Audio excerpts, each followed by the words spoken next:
Beef लिया है मैंने आधा किलो और ये बगैर हड्डी का गोश्त है।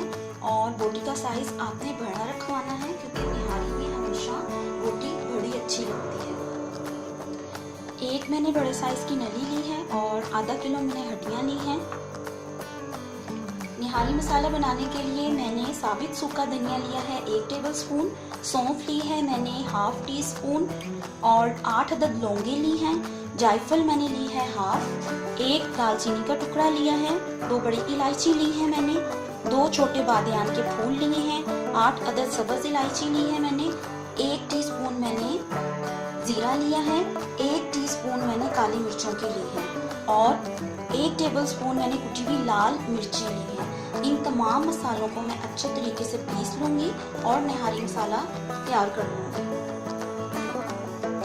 ½ टीस्पून हल्दी पाउडर लिया है मैंने, 1 टेबलस्पून मैंने सुरख मिर्च पाउडर लिया है, 1 टेबलस्पून नमक का लिया है, 3 टेबलस्पून मैंने अदरक लहसुन का पेस्ट लिया है। 2 प्याली मैं ऑयल की इस्तेमाल करूंगी, 1 प्याली मैंने आटे की ली है और 1 मीडियम साइज का प्याज लिया है जो कि मैं तड़के में इस्तेमाल करूंगी। गार्निशिंग के लिए मैं हरी मिर्चें, अदरक और नींबू इस्तेमाल करूंगी। फ्लेम ऑन कर दी है मैंने और पैन गर्म हो चुका है। इसमें सबसे पहले मैं ऑयल शामिल करूंगी।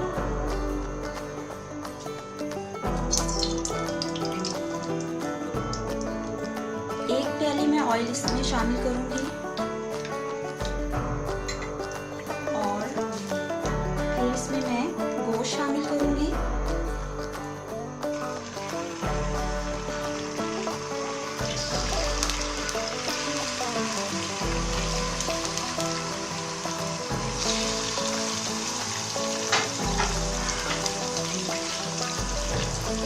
साथ ही मैं इसमें मरी और हड्डियाँ भी शामिल करूँगी।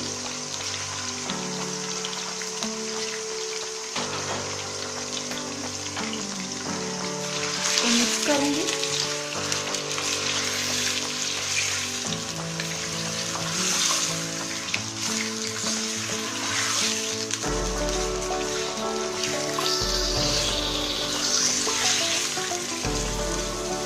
अदरक लहसुन का पेस्ट शामिल करूंगी मैं।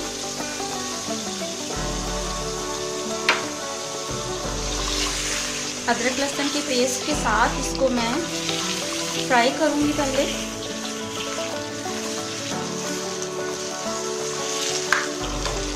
हड्डियां डालने से निहारी का जो स्टॉक है वो बहुत ज़बरदस्त बनता है।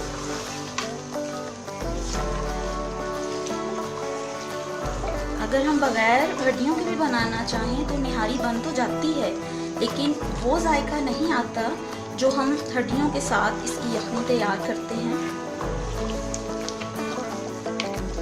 फ्लेम में हाई ही रखूंगी और इसको अच्छे तरीके से लहसुन अदरक के साथ फ्राई करूंगी कि इसका कलर चेंज हो जाए। गोश्त अभी फ्राई हो रहा है, ये देखें अभी गोश्त मुकम्मल तौर पे फ्राई नहीं हुआ, इसका कलर चेंज नहीं हुआ, इसलिए हम उस वक्त तक इसको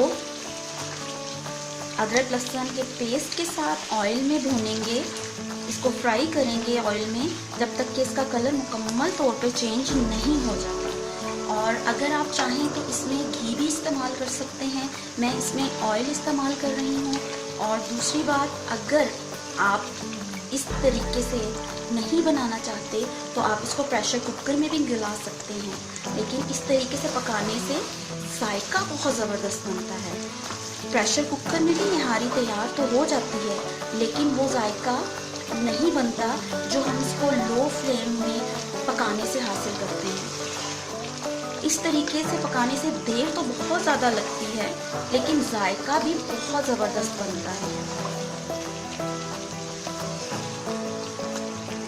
साथ साथ हम हिलाते जाएंगे ताकि दोनों तरफ से कलर इक्वल आए। साइड आप चेंज करते जाएं इसकी। देखिए इसका कलर चेंज मुकम्मल तौर पे हो चुका है। अब मैं इसमें जो निहारी मसाला मैंने तैयार किया था वो शामिल करूंगी। और नमक, सूरख मिर्च और हल्दी शामिल करूँगी। सूरख मिर्च मैं इसमें हाफ डालूँगी, हाफ मैं तड़के में शामिल करूँगी।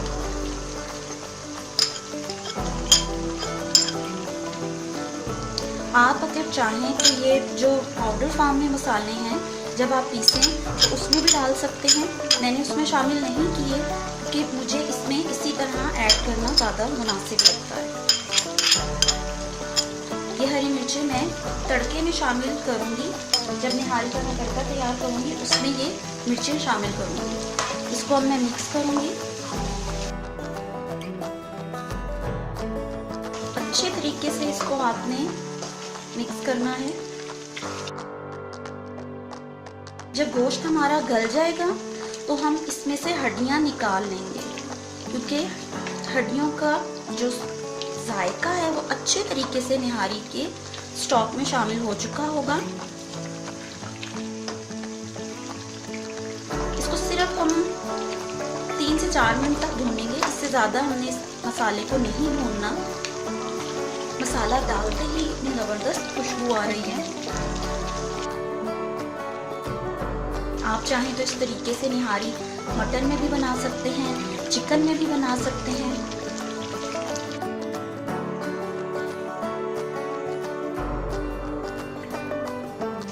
बहुत ज़बरदस्त इसका जायका बनता है अगर आप इस तरीके से बनाएंगे निहारी। इससे ज़्यादा मैं इसको नहीं भूनूंगी क्योंकि मसाला जो है वो बहुत ओवर कुक हो जाएगा। और अब मैं इसमें पानी शामिल करूँगी। 2 लीटर के करीब इसमें मैं पानी शामिल करूँगी कि मैंने इसको बहुत लो फ्लेम पे पकाना है और इसको 2 से 2.5 घंटे लग जाएंगे गोश्त को गलने में। ये देखें 2 लीटर मैंने इसमें पानी शामिल किया है और फ्लेम बिल्कुल मैं लो कर दूंगी और इसको अब मैं ढक के रखूंगी। इसको मिक्स करूंगी, इसको ढक दूंगी मैं। अब इसको 2 से 2.5 घंटे तक मैं पकाऊंगी और फ्लेम बिल्कुल मैं इसकी लो रखूंगी और उसके बाद इसको चेक करूंगी मैं। फ्लेम ऑन कर दी है मैंने और पैन गर्म होने के लिए मैंने रख दिया है। सबसे पहले मैं इसमें आटा शामिल करूंगी और इसको भूनूंगी मैं। निहारी में हमेशा भुना हुआ आटा इस्तेमाल किया जाता है क्योंकि अगर हम वैसे ही आटा बगैर भून के डालेंगे तो उसका कच्चापन निहारी में महसूस होगा और जायका भी निहारी का अच्छा नहीं बनेगा। ये देखिए पैन मेरा गर्म था और आटे का कलर भी चेंज होना शुरू हो गया। बस इसको मज़ीद मैं 1 मिनट के लिए और भूनूंगी, फिर ये आटा हमारा अच्छे तरीके से भुन जाएगा। और इसका ज़्यादा कलर चेंज नहीं करना क्योंकि अगर ज़्यादा कलर चेंज करेंगे तो इसका कड़वापन निहारी में महसूस होगा और जायका इसका ख़राब हो जाएगा। बस अब मैं फ्लेम ऑफ कर दूंगी और इसको दूसरे बर्तन में निकाल के ठंडा कर लूँगी। आटा ये देखें अच्छे तरीके से रेडी हो चुका है। बस अब इसको मैं ठंडा करूँगी और अगले स्टेप की तरफ हम चलते हैं। अब मैं आटे का पेस्ट तैयार करूँगी। एक बाउल में मैंने आटा डाल दिया है। अब इसमें मैं पानी शामिल करूँगी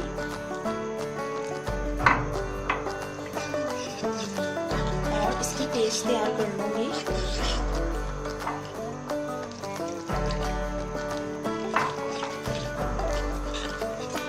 अच्छे तरीके से मिक्स करना है ताकि इसमें कोई लम्स ना रहे। इसमें मैंने 1 गिलास पानी शामिल किया है और 1 प्याली मैंने आटा लिया था। इस आटे की वजह से निहारी का जो स्टॉक है बहुत थिक बनता है और आप ये अपने हिसाब से डाल सकते हैं। अगर आपको ज़्यादा थिक चाहिए शोरबा तो आप ज़्यादा ऐड करें, अगर कम चाहिए तो इसको आप कम ऐड करें। इसको अच्छे तरीके से मैं मिक्स करूँगी ताकि इसमें कोई भी लम्स ना रहे। देखिए अच्छे तरीके से पानी में मिक्स कर लिया है, इसकी पेस्ट रेडी कर दी है और इसमें अब कोई भी लम्स नहीं है, बिल्कुल रेडी है। निहारी को पकते हुए 2 घंटे हो चुके हैं। अब मैं इसको चेक करूँगी।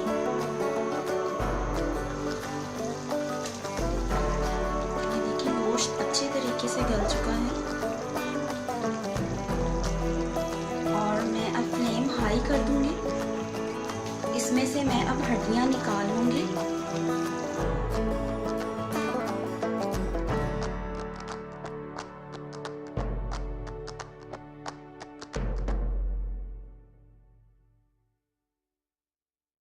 हड्डियाँ मैंने इसमें से निकाल ली हैं। अब मैं इसमें जो आटे की पेस्ट मैंने बनाई है वो शामिल करूँगी।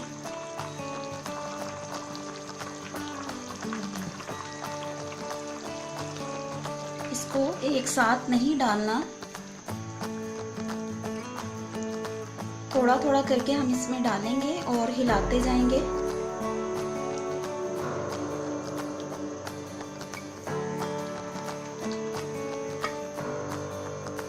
इसको फिर से मिक्स करेंगे,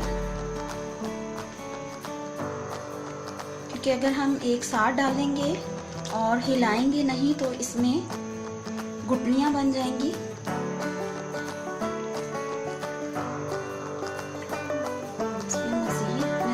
और शामिल करूंगी।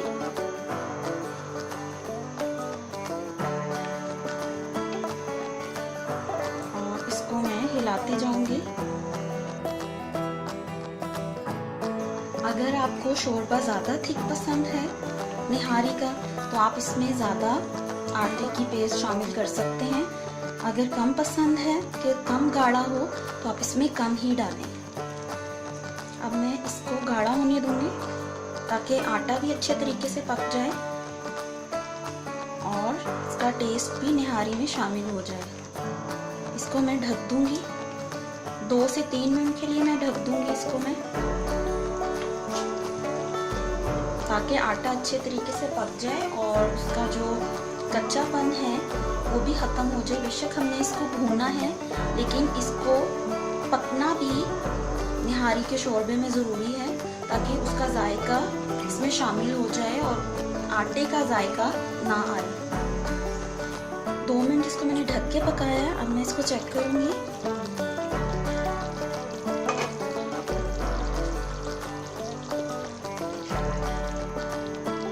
ये देखें शोरबा हमारा गाढ़ा हो चुका है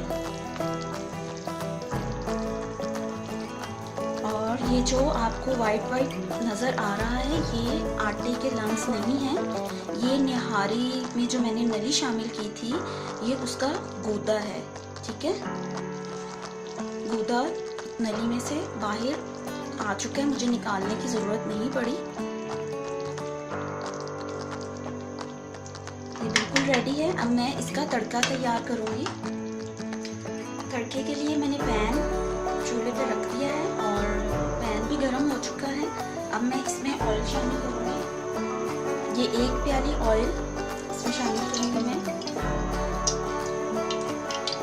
ऑयल गर्म हो चुका है। अब मैं इसमें प्याज शामिल करूँगी।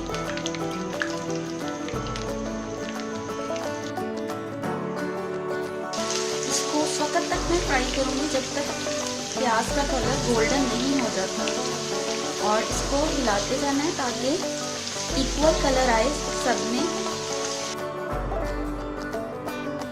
इस तरीके से निहारी की जो लुक है वो बहुत ज़बरदस्त बनेगी। और जैसे ही मैंने निहारी में आटा शामिल किया था, जो आटे की पेस्ट बनाई थी, उससे ऑयल बिल्कुल निहारी में जो मैंने डाला था वो नज़र नहीं आ रहा था।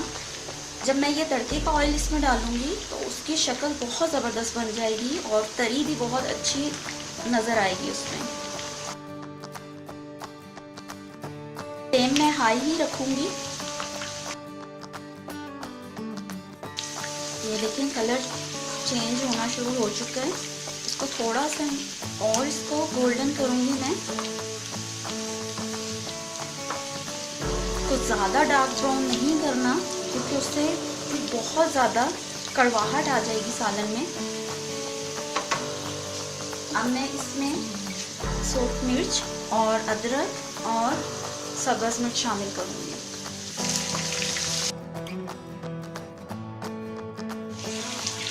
अब मैं इस तड़के को निहारी में शामिल करूँगी।